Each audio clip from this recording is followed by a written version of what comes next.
Alright people, long time no see. It's been a while since I put anything on the channel.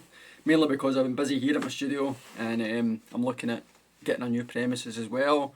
And just general life, other stuff. So anyway, I got a guitar recently I thought I wanted to share because I was surprised at how good it was. I was initially a bit apprehensive, but when I got it I was pleasantly surprised. There is some issues there that you need to know about if you're going to buy one of these things. I noticed there was a big lack of reviews of this particular guitar on YouTube.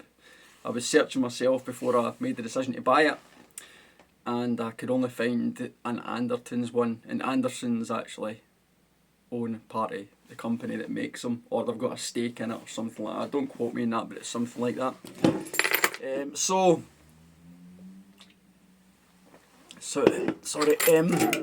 I didn't put too much stock in those reviews because obviously they're trying to sell with them or whatever, so you know they're not going to tell you the downsides really or much of them.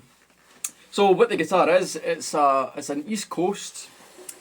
I think it's called oh my god, what is it called? An East Coast something B35 or something like that. I'm going to have to look it up and I'll put it up on the screen. This is it here. It's a kind of, if you can think of BB King's Lucille guitar, it's much the same as that. It's that sort of thing, mate. Doesn't have any, it's chambered, but it doesn't have the F-holes, obviously. Unlike the BB King, it's not got the sort of varitone thing that he's got. So it's just that kind of look. It's got, we've got a real rosewood fretboard on here, which I'm very particular about fretboards. I don't like Indian laurel at all. If it was rosewood, I like it to be a nice dark piece of rosewood. As non-streaky as possible. You're always going to get streaks in wood, but you know, some are worse than others, and it's just something I've got a bit of OCD with. Some guys don't care, some guys love it when it's all streaky and patterns in it and grain and whatever, and when it's lighter. A lot of guys like that as well. It's just never been my thing. I prefer it. Actually, I like ebony boards for the fact that they're just almost black.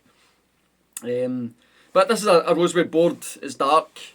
I did use, before you put anything on it to sort of treat it or anything like that, to condition it, some of you might have heard of Monty's guitar relic wax, and he's also got guitar food wax as well. I use both of them.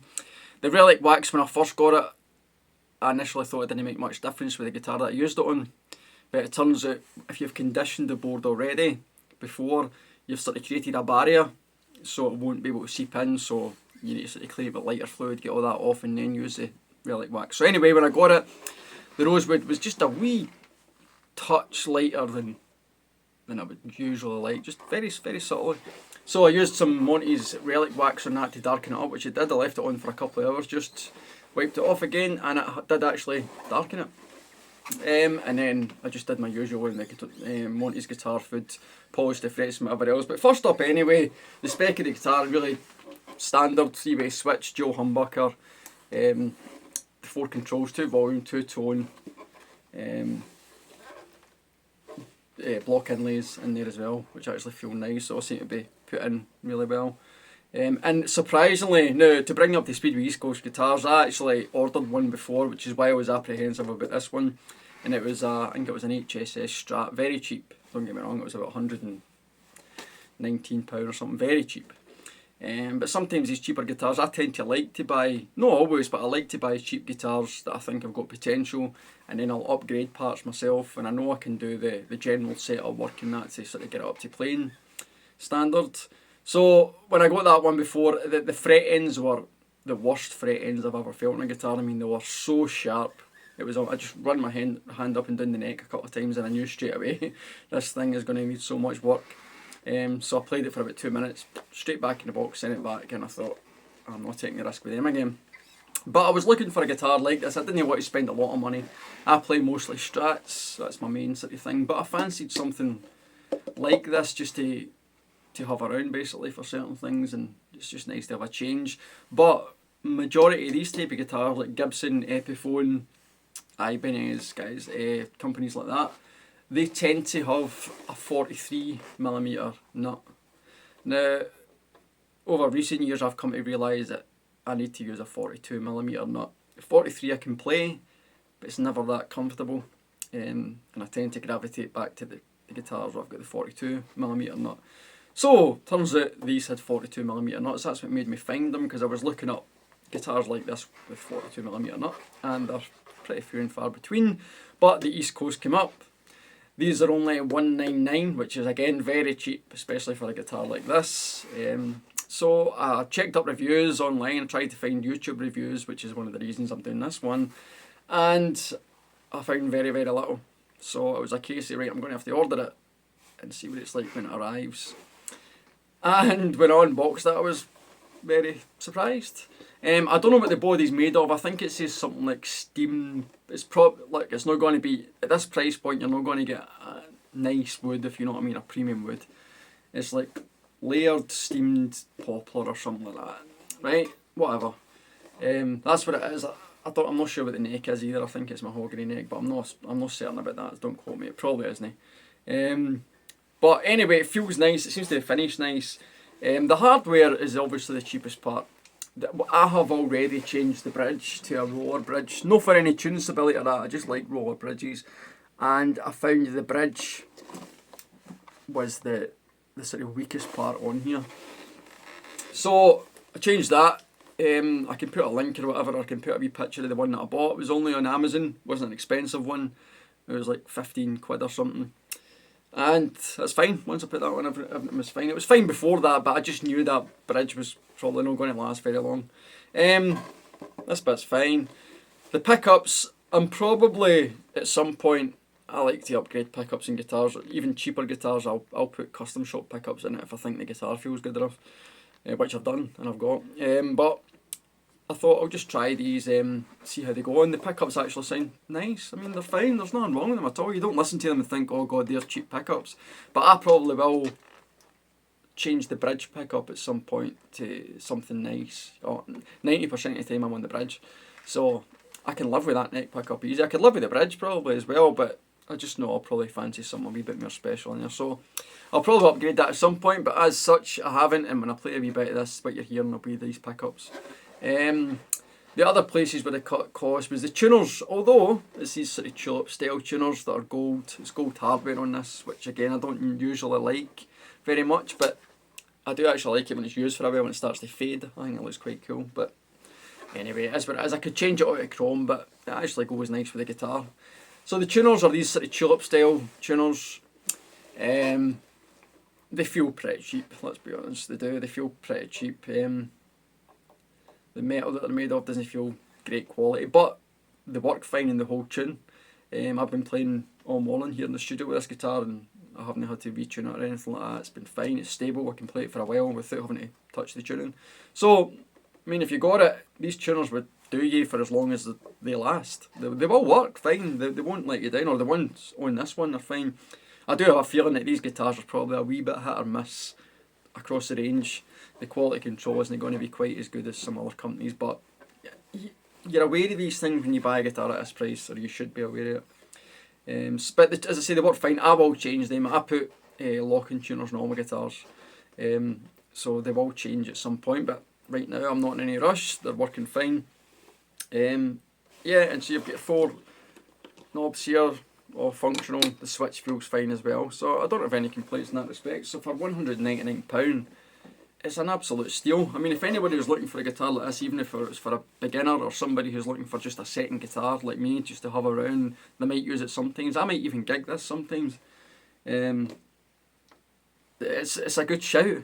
Based on this one, as I say, you could get one that might be an absolute dog. You need to send it back and get another one and see how that goes. But in terms of this one, for £199, I could not be happier with it. And for me, it matches up easily. Probably better now actually because of the Rosewoods. Easily with any Epiphone that I've had in the past. This style, the Epiphone that I've had in the past.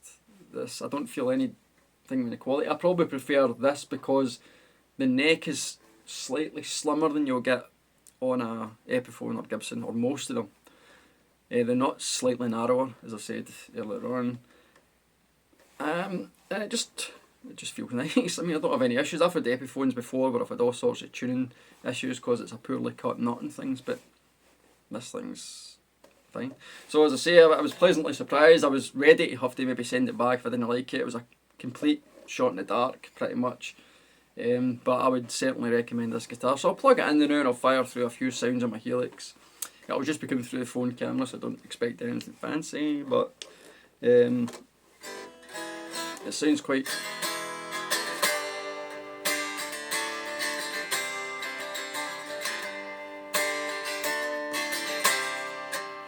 Don't know if that's coming through the phone very well, but it's quite resonant, you know, obviously because it's got these chamber bits up here, so actually feedback's pretty nice when you've got a bit of... Feeds back pretty nice when you've got a bit of gain. So yeah, right, anyway, I'll plug it in and just fire through a few sounds, couple of clean sounds, couple of dirty sounds, but I really just wanted to get this out there to give a buyer's perspective and rather than a seller's perspective or a shop's perspective on how this guitar feels and plays. And even the action, when I got it actually, I was so surprised at how nice the action was. Sometimes you get it and the action's too high or things are all over the place, but it was just... Now sometimes you pick up a guitar and you go, God, this just seems to play itself. It's just so easy to play. It was like that. And as I say, usually with these kind of guitars I kind of fight with them a bit because I've got small hands and the neck's usually chunkier and that wider nut. But although caution, I've only had it for about 5 days and you can be in a bit of a honeymoon period with a guitar at times. But I'm trying to be critical of things that I know would need change. When you get it, you could use it stock and it'll be alright. But there's certain parts that I think will eventually fail on you fairly quickly. And that would be the bridge mostly.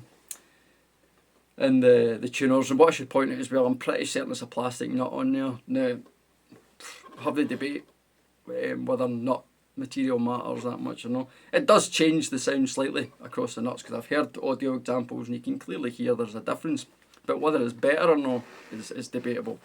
I don't play this and think, oh God, if only this had a bone nut on it, it would sound better. Maybe it would, but it sounds good as it is. That's the point I'm making. It maybe sound better with some. Chances are I probably will change it at some point to a better material and sort of more durable material.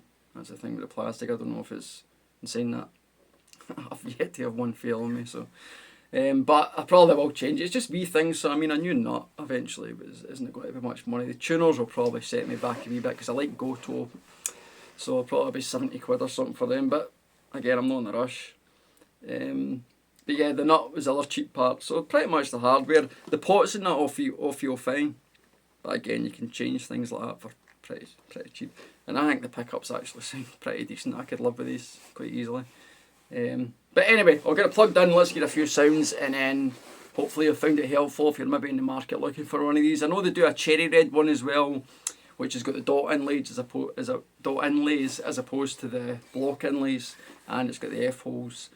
I rather like the ones without the F-hole, and the block inlays I think kind of look nice in these kind of guitars, but each to their own. But anyway, yeah, let's get it plugged in and see what you think. I'm just going to roll the volume back to get some clean tones in this, and then I'll up the volume. So.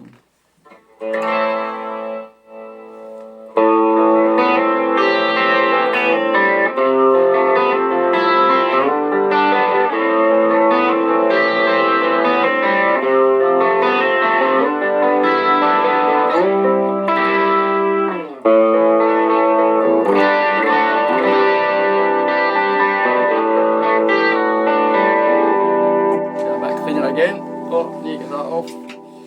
Some chorus on there, right?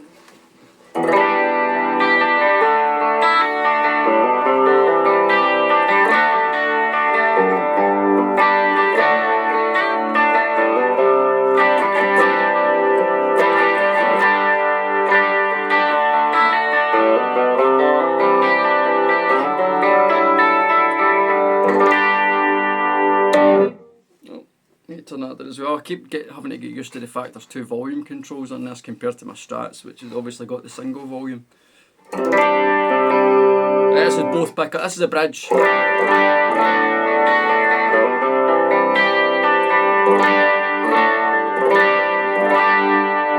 Both together.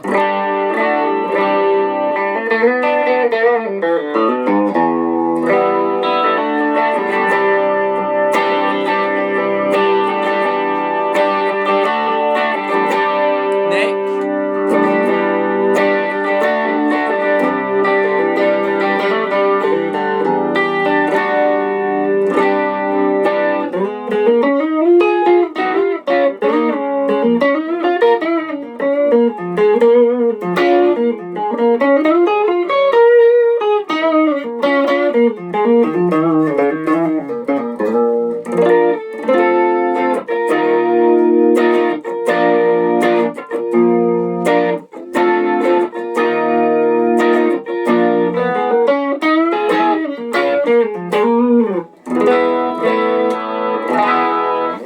so I'll put up the volume, get some gain on here.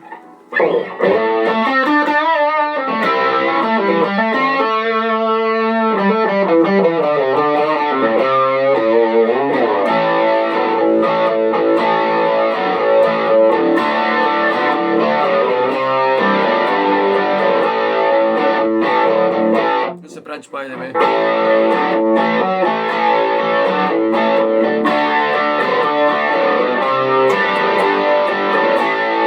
Middle.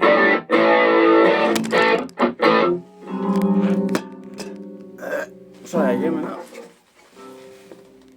That's what I get for doing a quick video on my phone just. Right, here we go.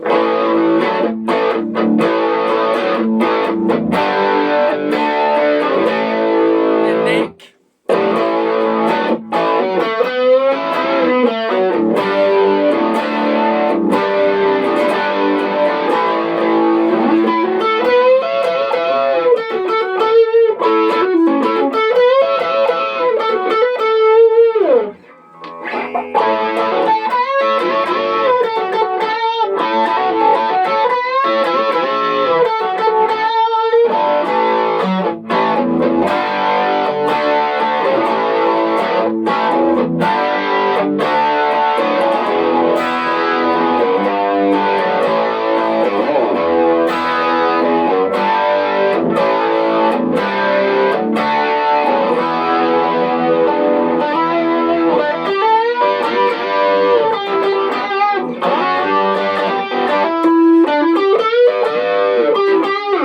A bit more gain on for some lead stuff.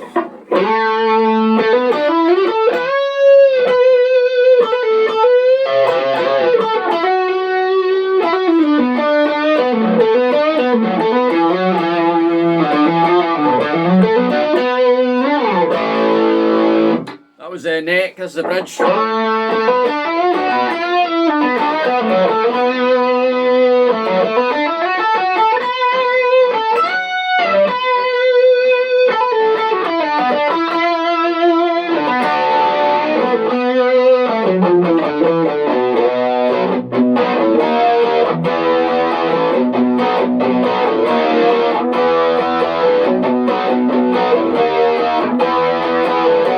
Both together.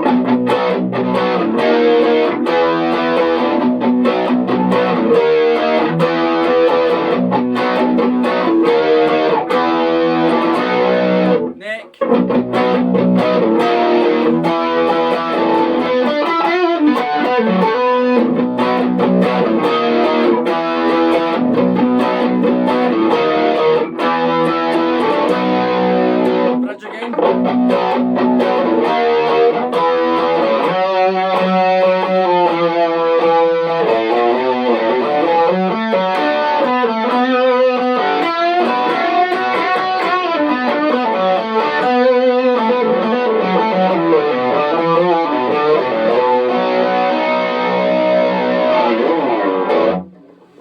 So there you go, a few clean sounds, a few dirty sounds. For the money, it's very, very hard to beat. And if you're looking to maybe get it as a second gigging guitar, or even just to have a second guitar, it's decent. You can always do a few wee upgrades that'll improve the guitar a wee bit, just hardware wise. But in terms of the build quality, and the feel of the guitar and how it plays, for $199 it's probably worth double that, I would say, in terms of how well it's playing and stuff, you know. But for $199 you can't grumble. So there you go, it's the East Coast, whatever the title is, I'll have to put at the bottom of the screen because I keep forgetting the model. But check them out, see what you think, and if you order one and it's bad, you can always just send it back. But yeah, there you go, lovely guitar, very happy, and feels pretty damn good. There's a headstock, by the way, in case any of you are wondering. Just kind of plain. Almost reminds me a bit of the Epiphone ones that slanted in, but with the kind of wee bit up here. Anyway, who cares about the headstock? There it is. East Coast